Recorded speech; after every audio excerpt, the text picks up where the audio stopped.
জিম্বাবুয়ের বিপক্ষে ফেভারিট হিসেবেই মাঠে নেমেছিল বাংলাদেশ। তবে ৫ ম্যাচ সিরিজের শেষ ম্যাচে নিজেদের সর্বোচ্চটা দিয়ে দারুণ এক জয় তুলে নিয়েছে সফরকারী জিম্বাবুয়ে। একই সঙ্গে টাইগারদের কাছ থেকে হোয়াইট ওয়াশ হওয়ার লজ্জা থেকেও বেঁচেছে আফ্রিকার দেশটি।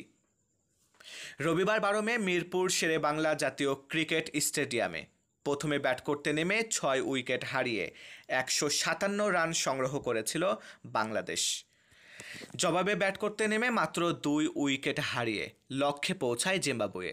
হাতে ছিল আরও ৯ বল। শেষ ম্যাচ হারলেও সিরিজ ৪-১ ব্যবধানে জিতেছে বাংলাদেশ। ট্রফি উঠেছে লাল সবুজ বাহিনীর হাতে। বাংলাদেশ টানা ৪টি ম্যাচ জিতলেও পারফরম্যান্সে পড়েনি প্রত্যাশার প্রতিফলন। ব্যাটে বলে ঘাটতির জায়গা ছিল অনেক, জয়ের ধরনে ছিল অস্বস্তি। শেষ ম্যাচে তাই দলের কাছে চাওয়া ছিল পারফরম্যান্সের পূর্ণতা, কিন্তু হলো উল্টো। ব্যাটে বলে যে দাপট আর বড় জয় প্রত্যাশিত ছিল বাংলাদেশের কাছে, ঠিক সেভাবেই জিতে গেল জিম্বাবুয়ে।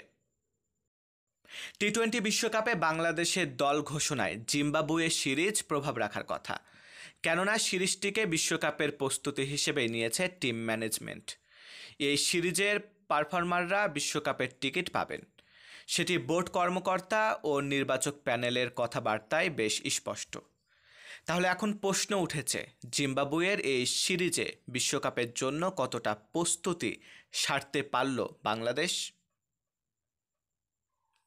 মারুফ হাসান বিশাল, বাংলার ১০।